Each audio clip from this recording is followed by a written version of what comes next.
let's have you just explain to everybody kind of a little bit of your origin story. Like, you have a really great story because you've kind of pivoted in your career a few times. You've had a tremendous amount of success in everything that you've touched. So, can you take us back to sort of like beginning, like your editorial days in magazines? You're like me. I think we both worked at Glamour, right? Didn't you work at? Yes, yes, I was the Um, fashion editor at Glamour, you were but the.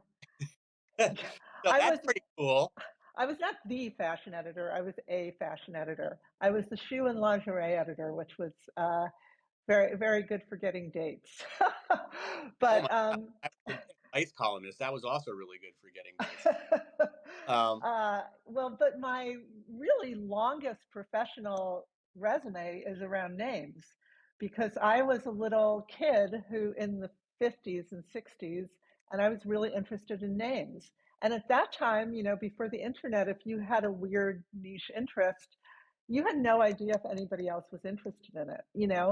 And so I had this elaborate game I invented where I had special paper, special pens, and I would create these families and give them all these names. And there was an element of it that was involved playing cards and chance. And I was obsessed with this game. And it wasn't until I was grown up and naming my first baby that I really got invested in figuring out what was out there. I was so excited to have a reason to buy a baby naming book, but at that time in the 80s, Gen Gen X time, the name books were all A to Z dictionaries, and I wanted an Irish name that meant red that was gender neutral.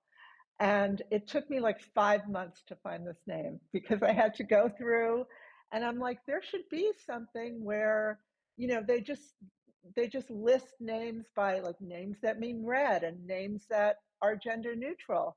There was nothing like that. right. And so that's when Linda Rosenkrantz and I were friends. We were both writers and we were both name nerds.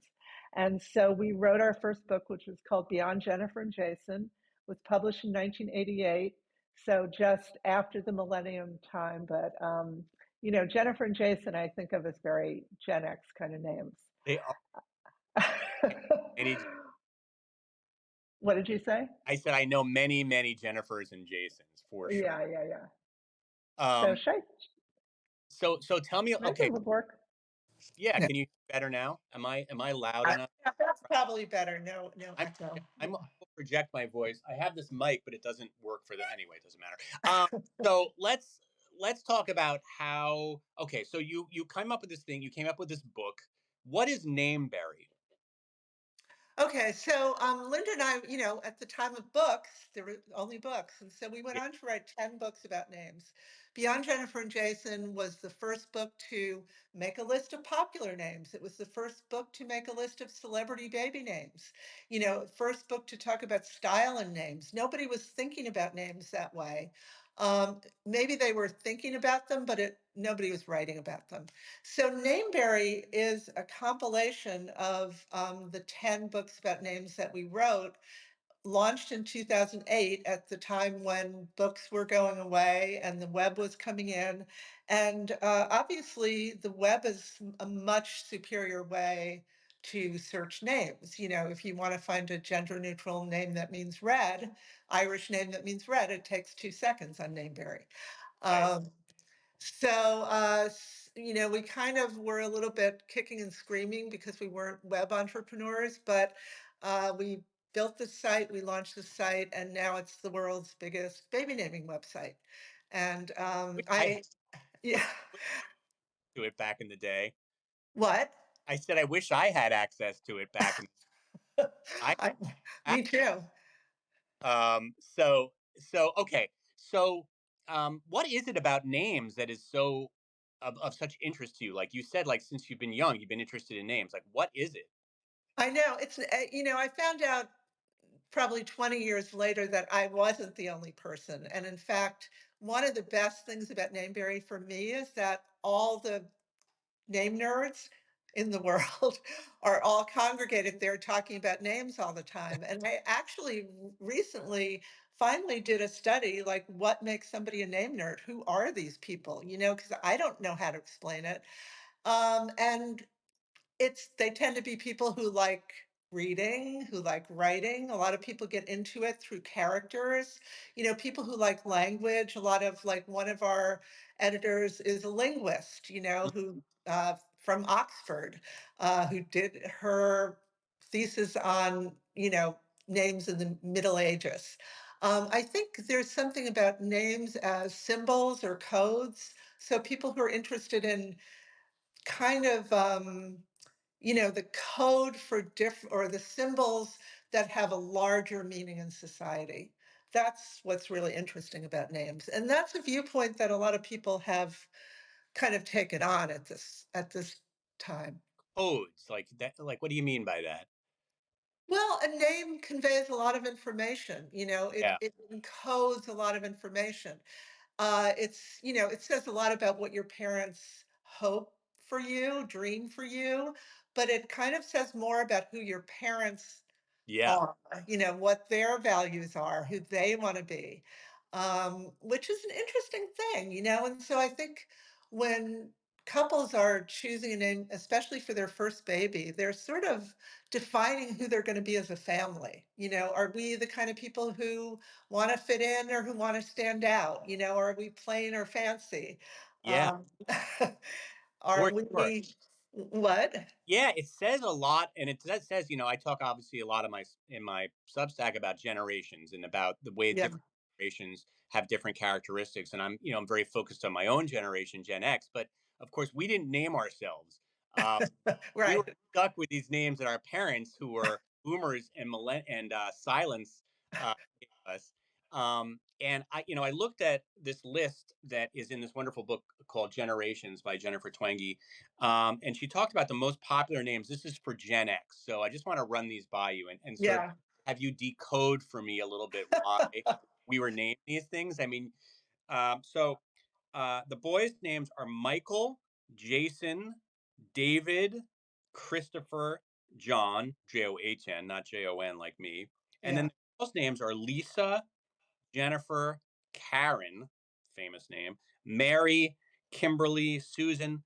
So they're kind of like, in my mind, kind of like generic basic names like Michael, Christopher, Karen. But the thing is, you don't really hear kids, like nobody's named Karen anymore. Nobody names their kid Karen now for obvious reasons, Yeah. but nobody names their kid Lisa anymore. I mean, Yeah. a Simpson. I mean, that's a famous. There's a lot of. I have a lot of Lisa friends. So what do you think was going on in the '60s and early '70s that led to this type of naming? So Gen X is 1965 to 1980, Yeah, right? Roughly. And I think of that as a period of when some of the people who were having babies during that time were kind of, what I think of as straight people. They were people who were of the generation before, maybe got married early, set up house. They were living according to the old rules. But then there were a lot of other people who were, hippies. yeah. Like my parents were more hippies types, like flower. Yeah, Yeah, yeah, counterculture. It was the or the second wave of feminism. And I have to say one thing about having a baby during the Gen X time, it was not cool to have a baby. that's interesting. Because I was coming of age during that time. I'm a boomer, so I was born Right. in 53. So I was 27 in 1980.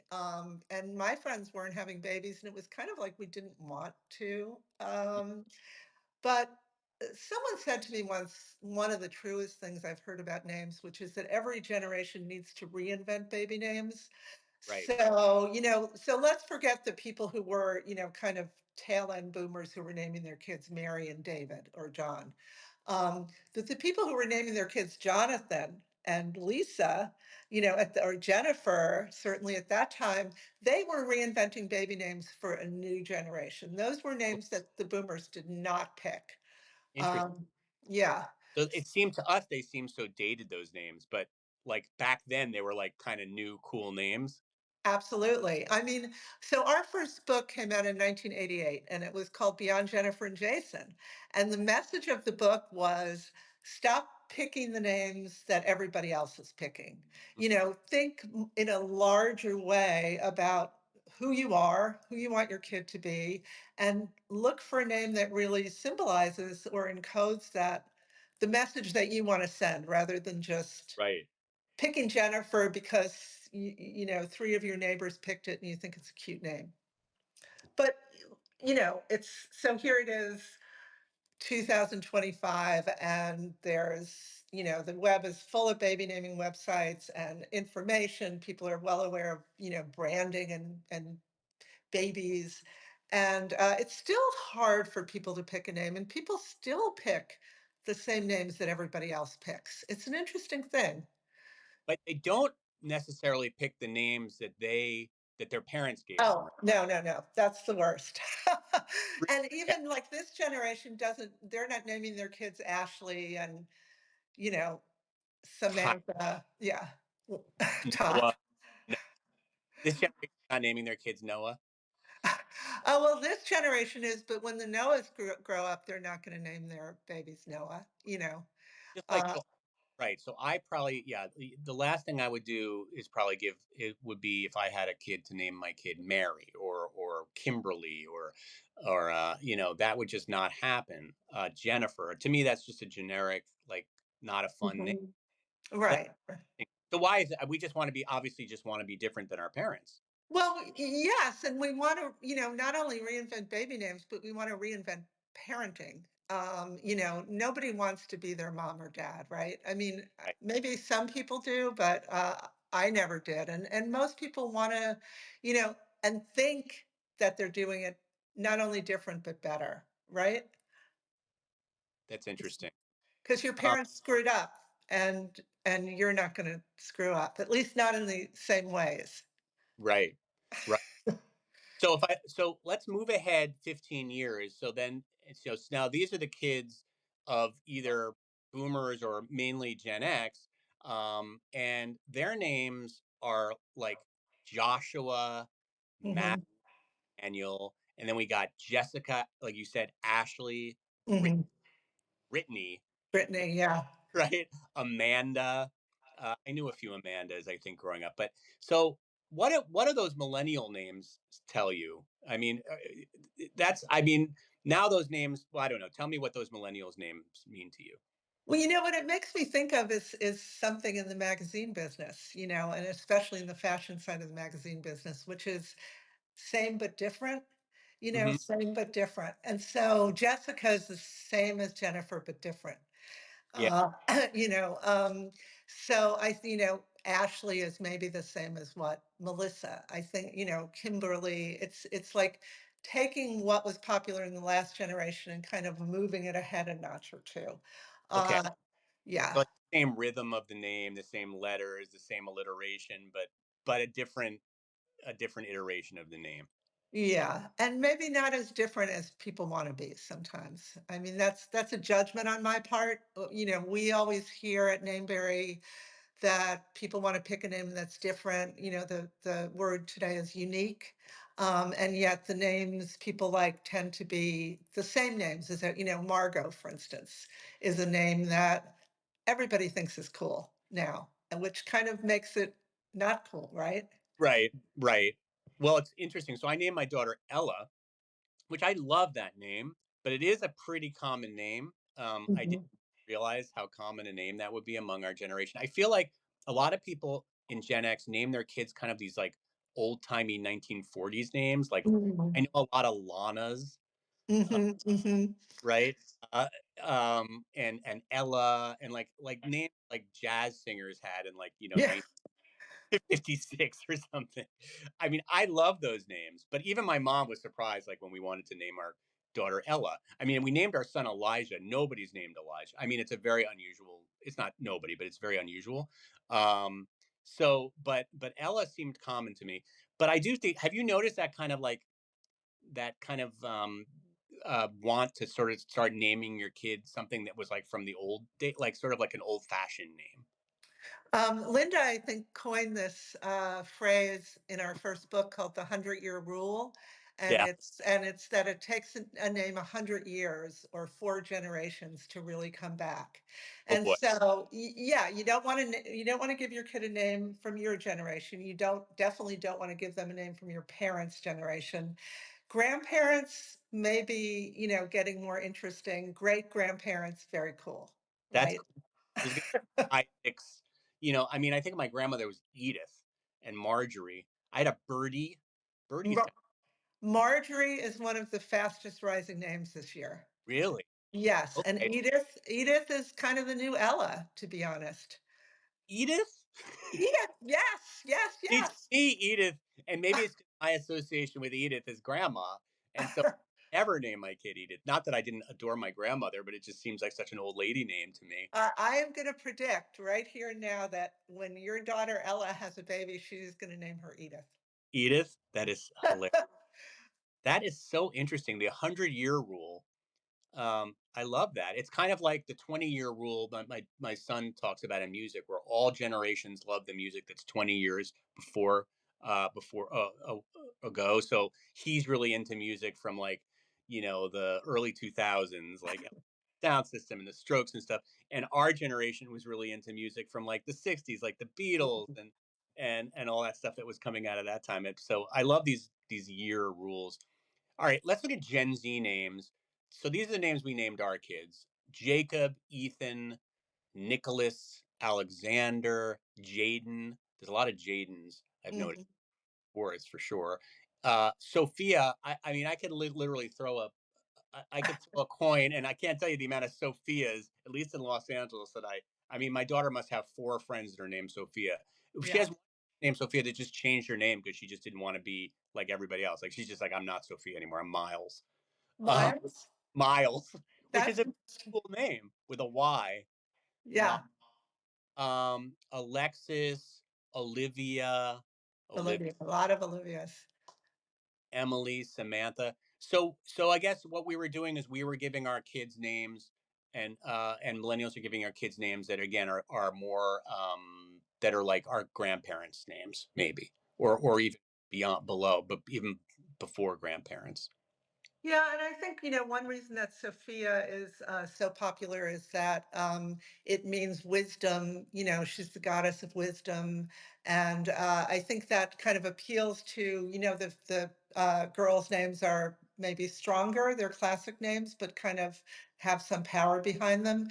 Something interesting that we've seen, if you look at the top names, you're not going to see this, but certainly from Gen X times, there have been a lot of gender neutral names. And Yeah, something we're seeing now that is a real change is that quantifiably more boys are getting gender neutral names now than girls. I mean, the increase is more for boys. hmm, And I think that really kind of bespeaks an evolution on the part of the way parents think about feminism. Like, feminism is not just for girls. right, They want their sons to be, more inclusive and more open minded in terms of, being good humans and not, and caring about people equally. So I think that's very cool. Now it's an advance from the days when, it was okay or it was good for girls to be like boys, but not for boys to be like girls. right. Well, certainly I can imagine that my kids generation, Gen Z, is going to name their kids much more gender neutral names just because that's kind of the ethos of their generation. I mean, that's the way they Mhm. what are some of those names? Like what's the The gender? Well, Robin, when I was growing up, Robin was strictly, it had become a girl's. It had started as a boy's name, had become like almost totally a girl's name. Now it's equal, Mhm. totally even, and gaining for boys. Joan. Joan is a much more popular name for boys now Really? than it's for girls. Yes. So it's interesting, Um, gender neutral, but not like I guess, yeah.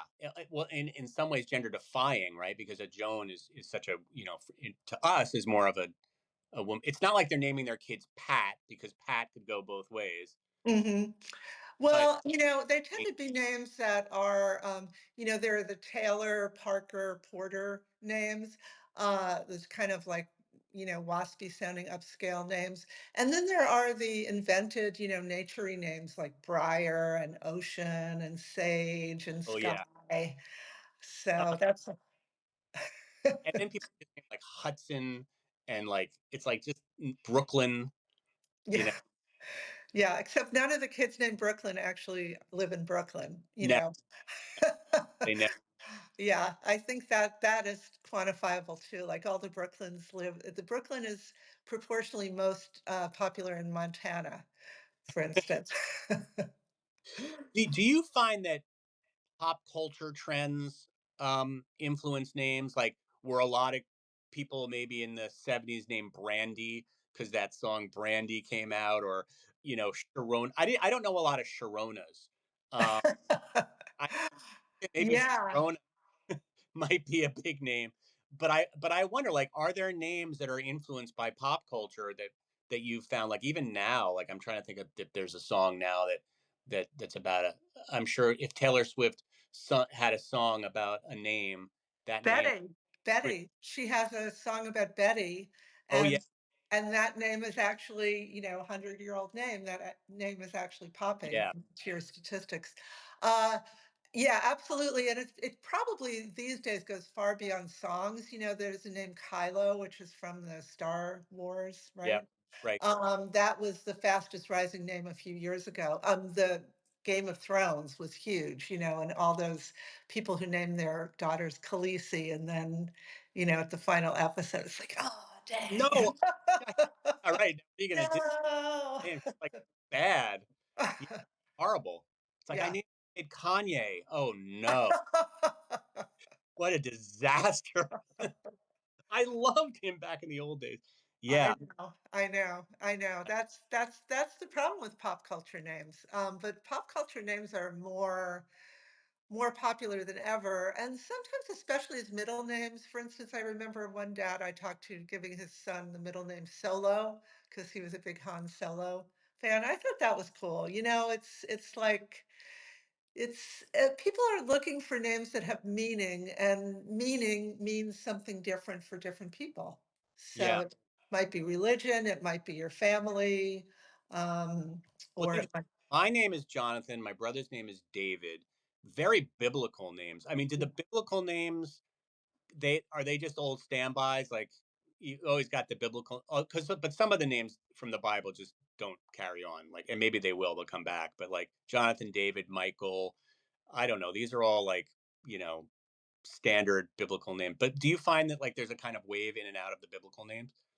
yeah, I mean, I think in the early part of the 20th century, biblical names like, Abraham Lincoln or something Yeah. were seen as very like beard kind of names. People Yeah. were not using those names. So that was one way that Gen X parents did something new, naming their kid Jonathan or um, but what we're seeing now that is super interesting is not biblical names, but mythological names. And I think that that is about people moving beyond conventional references of religion to, obviously myth, and naming their kids after mythological figures of all kinds. Yeah. Well, I have so my wife's name is Diana, which is like Mm. that's the I think she was like a hunter of wolves, or that's a Greek name, goddess. We have a comment here from Susan Schultz.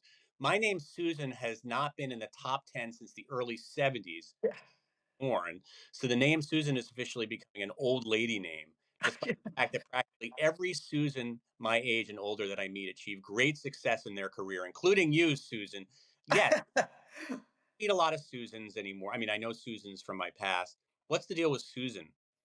Yeah, it's interesting because Susanna is one of my favorite names, That's great. and it's a great name, and it's very weirdly has not risen, but it's one of those names that it's like any minute now I think is going to pop. But my daughter has a very fashionable, chic friend in Paris whose daughter's name is Suzanne. So Suzanne in Paris is cool. Yeah, I think Americans, maybe Susan is just a little bit too close. That's like it's become like a grandma name, as has Pam, obviously. But I think the next generation, we're going to see some Slipper suits, Susans.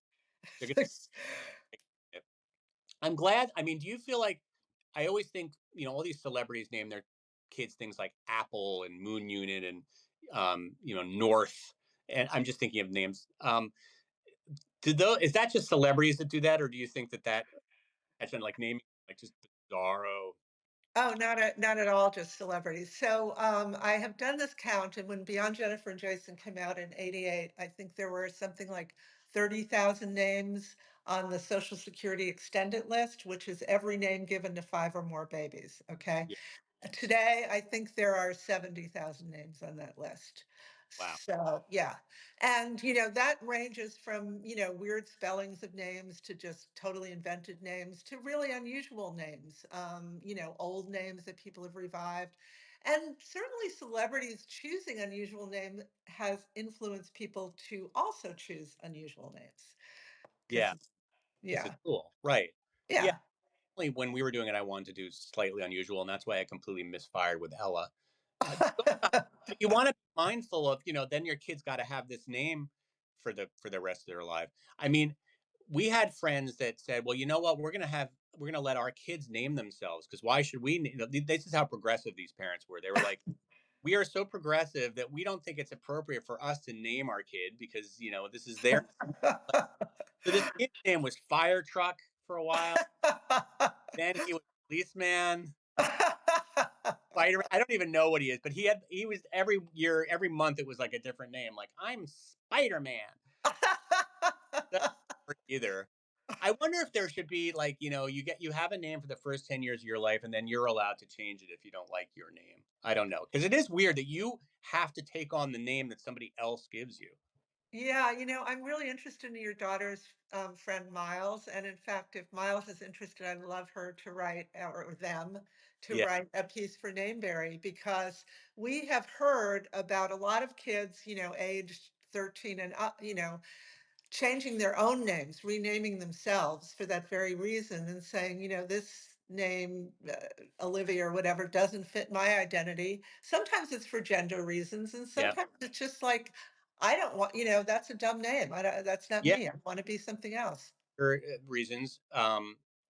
She identifies as she, her, and she just, I think, didn't want to be a Sophia because there's just too many Sophias, and she didn't feel like a Sophia. In LA, like literally, there's just like 20 Sophias in every Hmm. grade. So yeah, I love Miles with a Y. I gave her the middle name Per and the last name Hour. I'm like, your name is Miles Per Hour. That's the name.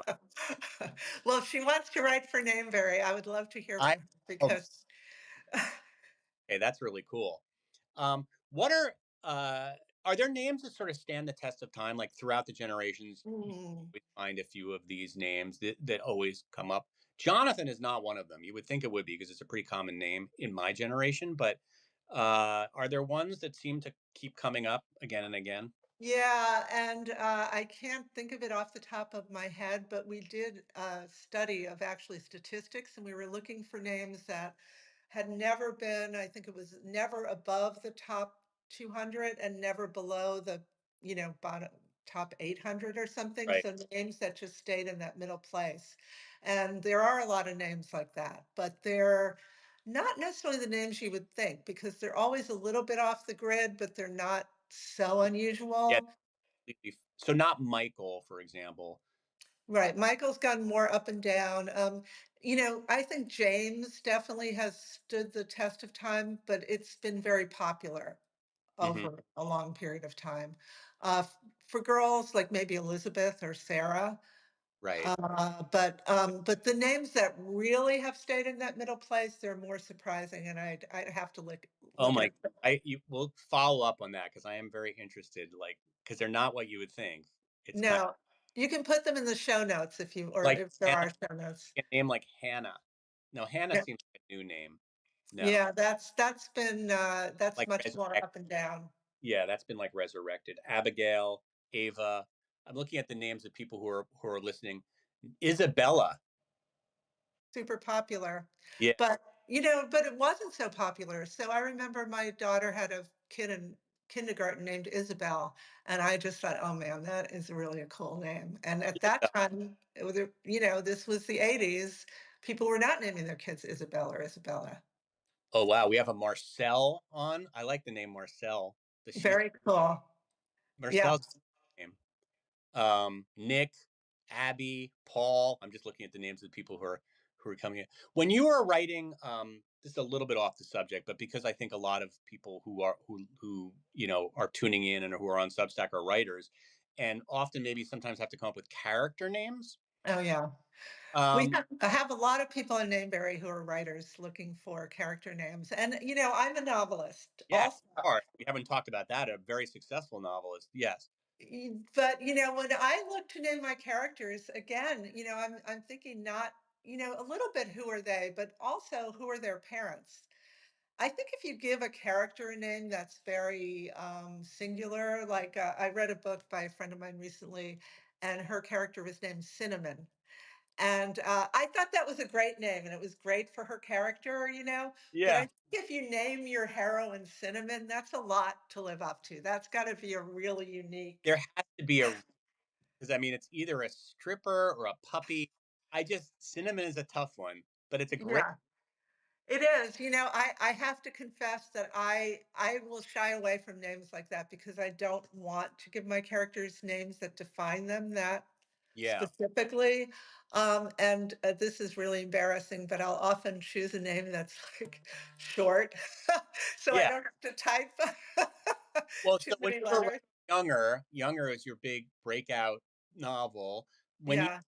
name, how did you come up with the name? Do you remember the naming process there? Well, the interesting thing about that is that my character's name was Alice, and that was, Alice in Wonderland. That Mm. was the symbolism because she went into, she got a new identity. She was pretending to be somebody else. And there's something in the book where people keep saying Alice, like that's an old lady's name. Like you must be, are you Allison? I'm going to call you Allie. But then when it was made into the TV show, which started in 2015, Darren Star renamed her Liza. It, Um, you know, yeah, and I think his reference was more Liza Doolittle, Eliza Doolittle, and that was yeah, another like person being remade. okay. Um, and Pygmalion. Yeah. yeah, and maybe Alice, at that point there was Alice doesn't live here anymore, and there's Alice in Wonderland. There were maybe too many Alices. So when I did an update of the book, I asked him, "Is it okay if I change her name to Liza?" And he said, "I think people would be really confused if you didn't." So If you she is now Liza. Yeah. Liza, did that change her in your mind, or did she having that? Uh, no, no, not really. Not really. I mean, I had gotten so used to the character in the show by that point because, in a show, the character you can unpack the character in such a bigger way than you can in a book where they just have to live inside these pages. And Sutton Foster's so amazing. So I was Yeah. happy for her to be Liza. And Sutton, big name. Sutton, what a cool name. Sutton Foster. It's almost like you have to be famous if you're named Sutton Foster. That's probably the most un-Jewish name I've ever heard in my life, but I know. I'm uh, surprised it's gotten so popular and for boys also. wow. I want to linger on Younger because it's so interesting how, I mean, Darren Star made your book into a TV series. How involved were you in the television series? Were you involved at all in it? Well, Darren was very nice and, would invite me to the writer's room and, pick my brain about publishing things. And I actually, by chance, was friends with the guy who was the DP on the show, the director of photography. So Darren would invite me to the set and I would go and, that was great. But in general, not just him, but every show creator really wants to keep the author at arm's length because they want to, they buy everything and they want to um, create their own vision of those characters. So I did write a sequel called Older, Hmm. and the rule is that I can use my characters, but I couldn't use his characters. So Yeah, he created the character of the older Charles, the older head of the company. So it was the age appropriate love interest. And so I couldn't use Charles. So the conceit was that there was a TV show being made about her life. It was very meta about her pretending to be younger. And so she falls in love with the guy who's playing Charles, Uh, the actor who's playing Charles. That's the way I got around that. Great. When you're thinking of bad guys, the antagonists, that should be interesting. I mean, it's one thing to come up with your protagonist name, antagonist. Mm. What do you do? You know, what's a good command, even if you're going to go on Nameberry to think about antagonist name? That's a super interesting question. I just finished a book. I just finished a novel I was working on for a long time, and the inspiration for the novel was a Ingmar Bergman film, actually.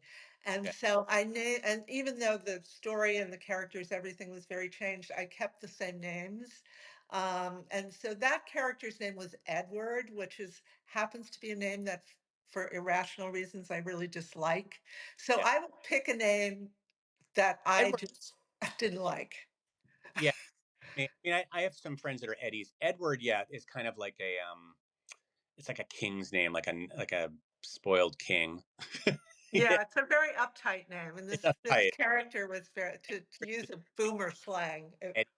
But yeah, but Edward is like the worst. Anything that Yeah. Edward. Um, all right. Does anybody? So we have these people join. I wonder if anybody's interested in finding out more about their name because we've got the name expert. Not that you can. Yeah. Uh, I don't know if you know off the top of your head a lot about different people's names, but I'm just curious. Try. Anybody has? Okay, so let me see some of the names. Goodness. I don't know. There's a Susan, Susie. We've talked about some of these names.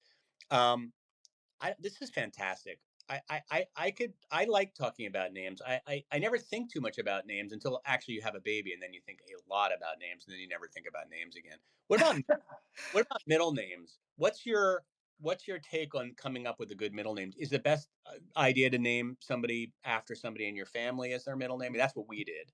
But what? Yeah, a lot of people do that because it's kind of a good place to stick the honor name, as Yeah, they exactly. call them. Name you Michael, but I'll give it to you as your middle name. Yeah. And now, and today, a lot of people are doing two middle names, like the royals. That's Oh, something that's caught on. One of my kids has two middle names after both her grandmothers. My older son, I insisted that he had to be named Joseph after my dad, which I just love the name Joe. yeah. Uh, Those are and so I told my husband at the time, like, you can pick any middle name you want. And so in the hospital, he came and said, the middle name is Leopold. It was like, of all the names in all the world, you picked Leopold. And he's like, yeah, it was my great uncle who was a Civil War hero. And, you know, I I mean, love it. I could totally see like a Gen Zer naming their kid Leopold, right? Because that's the 100-year rule. That's like 200 years. That's really back. Yeah. Well, my son, Joe, is a very unusual guy and actually loves the name Leopold. And he gave himself a third middle name, which is Panda, which, when he was a little boy, he would sign everything Joe L.P. Satrin. I won't say the last name, but And I love the name Pandora, actually. oh, And you could name a kid Pandora and call her Panda. I'm like, oh, that's cool. that's really cool. Damn it! I wish I had talked to you before I named my kids. I mean, Pandora. Although it'd be a kind of Pandora Small. See, I have the problem with Small being your last name, so you have to be careful because it could always, I don't know, with the last name Small.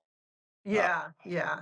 You can't use the word, you can't use a word name, yeah, exactly. Ocean Small or Ocean Small, River Small. Yeah, it wouldn't go really. Well, I just thought of a really dirty one, but I won't say that out loud on my because God knows it's a family show.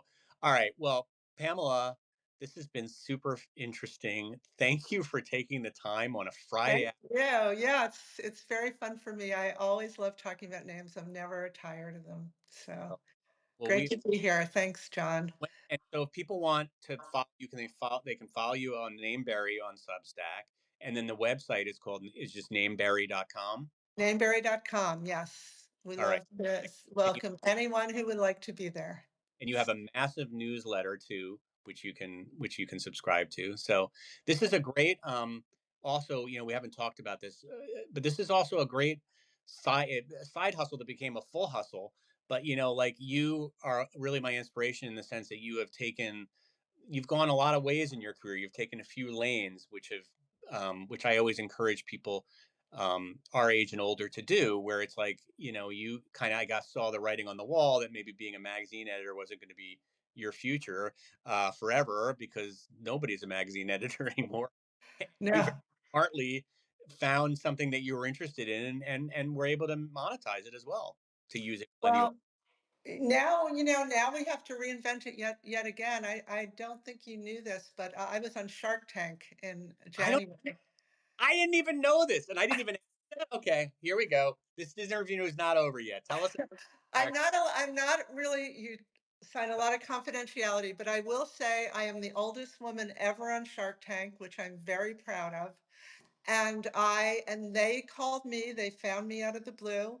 And and they said, like, are you working on anything that you might need an investment for? And the only answer to that question is yes. Yes. So so I quickly like thought of some things, and the pitch I did was that that our biggest challenge and our biggest opportunity right now is AI. I mean, AI, right? That's everything. And so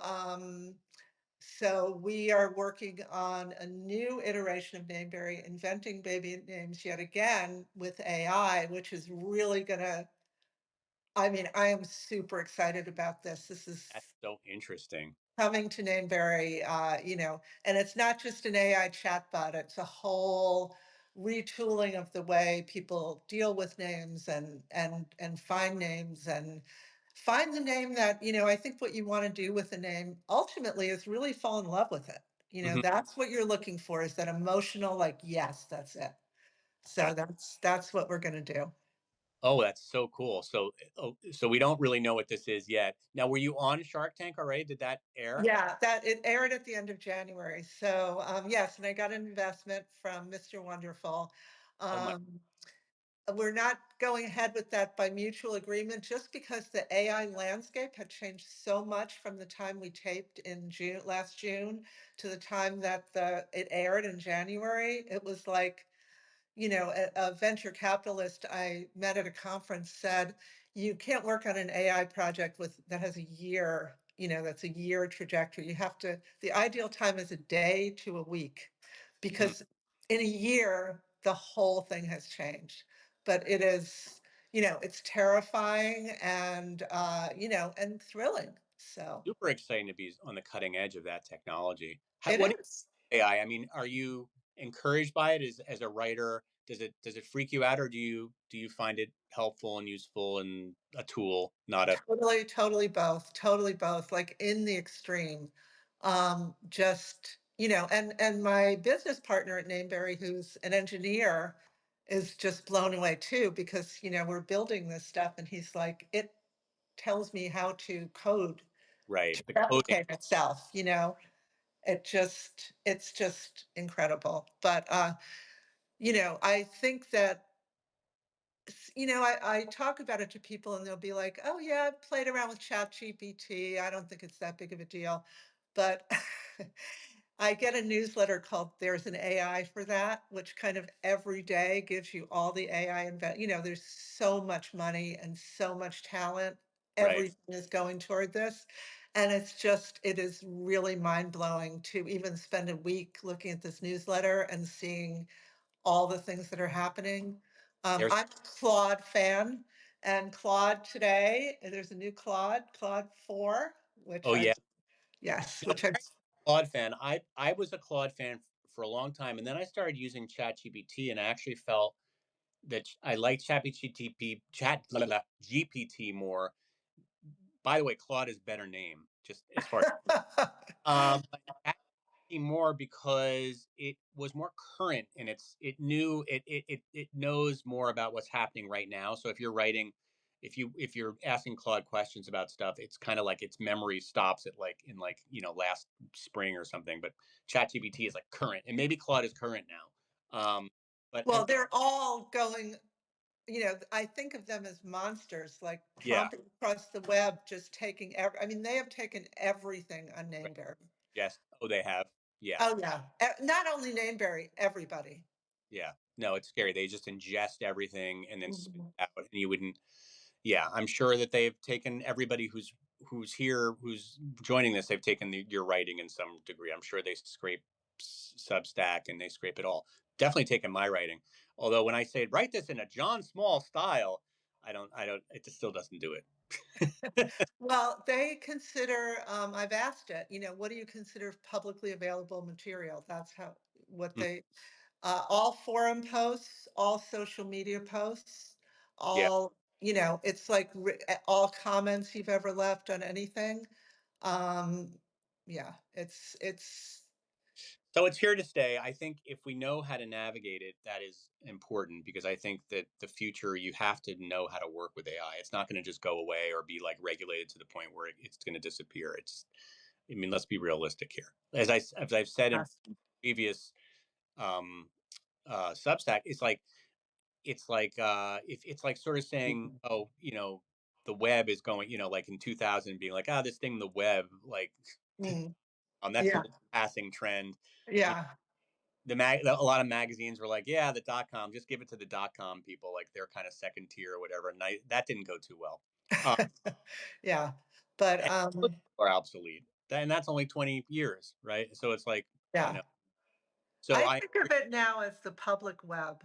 That's because I think the future, and definitely what we're doing, is creating a private space where hmm people can interact with the technology in a private, personal way that they don't feel like is going to be ingested and shared with the world. That to me is the future, and I think that has a lot of possibility.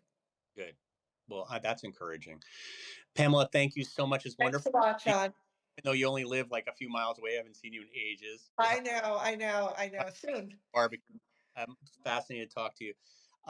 Thank you, everybody, for joining. You guys are the best. I will be back next Friday. I think I'm going to call this Freaky Fridays, although and in keeping with my Gen X sensibility, or some sort of Friday. I have to think about some sort of 80s. But this has been really fun. It's great Yeah. talking. Thanks a lot. Take No, care. take care. Bye bye.